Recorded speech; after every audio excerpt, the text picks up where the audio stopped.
Let's talk more about the new North American trade deal. Joining us in an exclusive interview is John Kerry, former Secretary of State under President Obama. He's also the author of a new book, Every Day is Extra. Mr. Secretary, thank you very much for joining us. Happy to be with you. Thank you. Are you pleased that the President has been able to finalize this new North American free trade deal?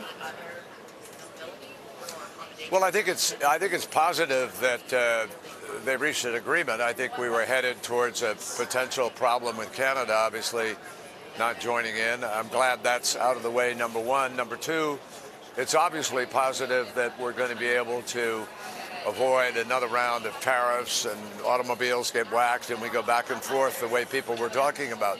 So that's positive. But I haven't yet, I've been running around today. I haven't yet had a chance to catch up to all the provisions of it. I understand there are a couple of side letters regarding no tariffs from us on the autos, which was important, needless to say, for Canada. It may have a negative effect, from what I understand, conceivably on small auto manufacturing. And we're going to have to wait and see. But I don't think we can tell, I certainly can't tell from this vantage point until I see more of it, exactly who the winners are and who the losers are. I do also know that the class of dairy that has opened up for some transfer had to be minimalist with respect to Canada, and it is, because it's only what's called Class 7, I understand, which refers mostly to powders and condensed product. I don't think, you could have necessarily gotten much more. I think the labor and environment, I understand there are some provisions there. I haven't had a chance to see them. I think that's constructive and potentially constructive. I think it's good to raise some wages. But again, when you raise those wages, needless to say, depending on where it is, that can have a negative impact on other things. So I really think you got to evaluate it. I don't think it's going to, I gather it doesn't go into effect until about 2020. And there's a long road ahead to get it through Congress and see where we come out.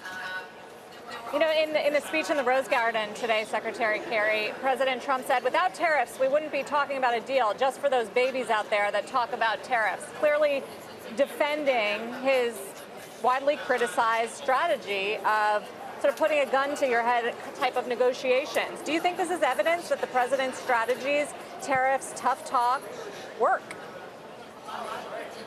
No, I think it's evidence that trade works and that trade agreements can be reached, period, because countries want them and need them.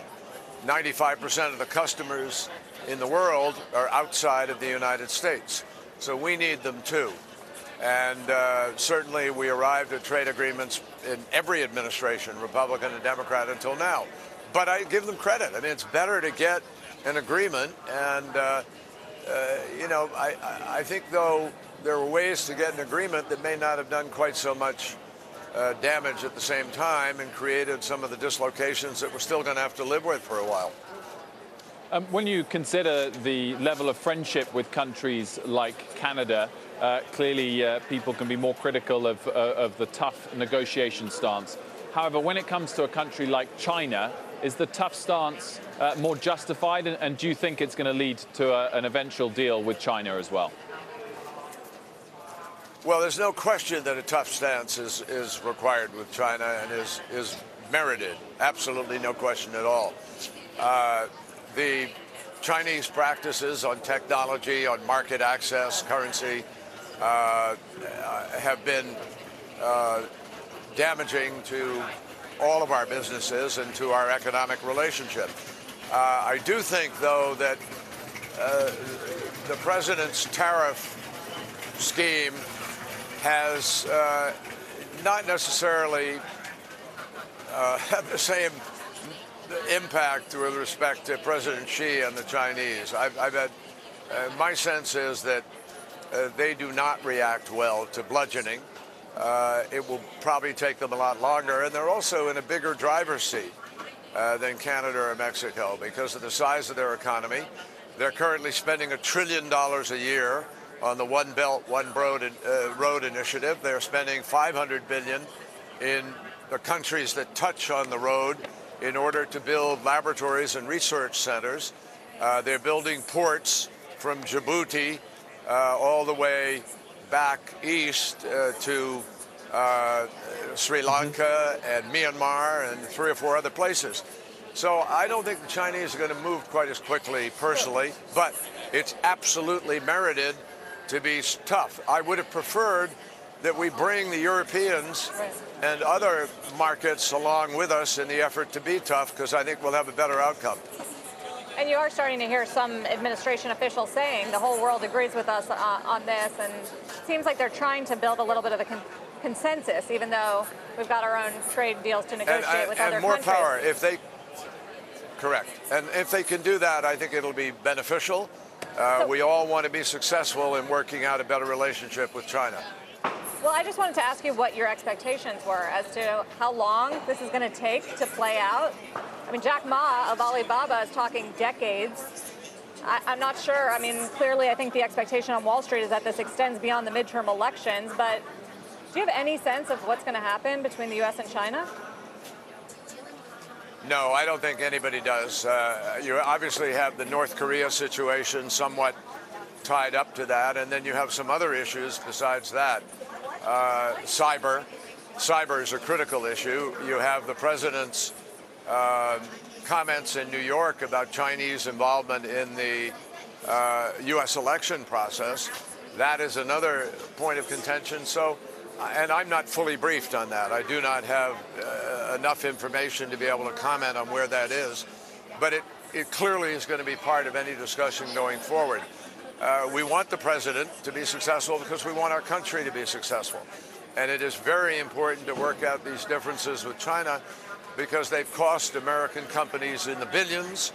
The unfairness in the marketplace costs us. So we have to work through these things.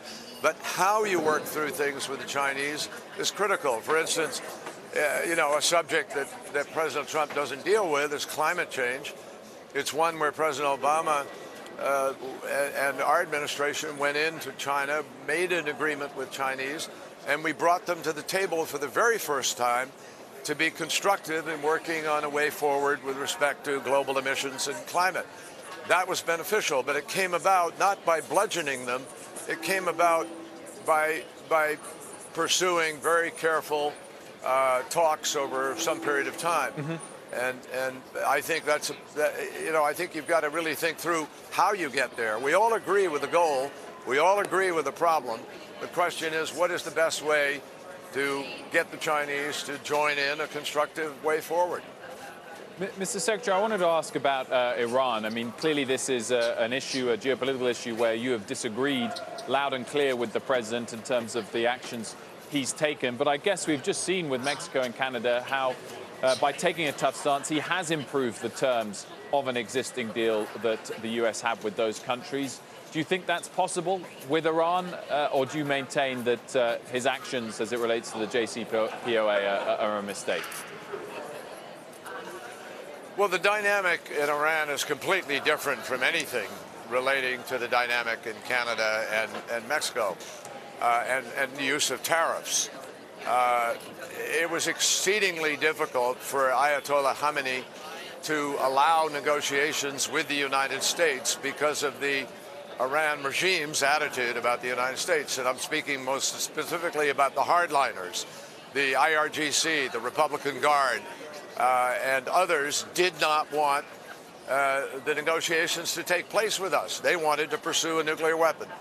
So when President Trump pulls out of that agreement, and China, Russia, Germany, France, and Britain are all still trying to hold on to the agreement, we become the outlier, number one. And number two, we have, in fact, empowered the hardliners to show that it was the U.S. that broke the agreement and couldn't be trusted. Now, the argument of the administration is that they're going to put greater economic pressure on the regime, and therefore the regime, hopefully, in their view, will ultimately collapse. The problem with that is nobody thinks you're going to wind up with a Jeffersonian Democrat replacing if there were any change. The greater likelihood is you wind up with hardliners and life in Iran becomes more constrained, more miserable, and their activities do not change. The point here was to try to change Iran's activities. And the view of President Obama and myself and others was take the nuclear issue off the table, get China, Russia, Germany, France, and Britain to be with you, and go after them after you have the agreement that they have to live by to actually restrain their activities on missiles, on Israel, on support for Hezbollah, and for the weapons. So none of us disagree on what the problems are, but once again, it's a question of how do you get it done most effectively. Mr. Secretary, I guess clearly, as you've outlined, you disagree on the approach the president's taking. Nonetheless, it is his turn now. It's his administration's turn now. And Secretary Pompeo said you actively undermined U.S. policy. And as a former Secretary of State, that's literally unheard of. Do you not think it's time to let them do their best now? I never undermined their policy one iota, and it is completely inaccurate to suggest that in meeting anybody from another government in an international conference or in the confines of New York at the UN General Assembly, it's inappropriate to have a conversation. I didn't negotiate. I'm not a negotiator. We have nothing. But Henry Kissinger has traveled to China and Russia under Democrat and Republican administrations alike. And after I had conversation, I had a long conversation with Secretary of State Pompeo and explained to him my point of view and what I thought was a better approach. Since the administration has pulled out, I have made no effort to talk to anybody from Iran about this agreement. So there's, you know, if their hysteria was articulated on the very day that Manafort cut a deal with Mueller, and they were public news. And I suspect it appealed to them to try to make a distraction and do this. But there was nothing whatsoever that reached beyond the bounds of anything that is normally done by people who've been formerly senators or diplomats who engage in diplomacy. And by the way, sitting senators, the New York Times, other entities, the Council on Foreign Relations, many people met with the foreign minister of Iran while he was in New York. So this is just a tempest in a teapot and an effort to try to get you and others to divert attention to other things. A quick question, Secretary Kerry, because I think this matters a lot for the markets. Oil's surging again. We're at a 4-year high on WTI. Do you think that the Iranians are going to be successful in their work around U.S. sanctions? There was a New York Times article that cited the foreign minister, your counterpart. Yeah. Do you think it'll work? I have no way of knowing. I have no idea if that will work or not work. And I've had no discussions with anybody about the dynamics or how it might work or what they might do. Mr. Secretary, we will leave it there. Thank you very much for joining us this afternoon. We appreciate your position here on Closing Bell. John Kerry, happy to be with you, Secretary of State. Thank you. Still to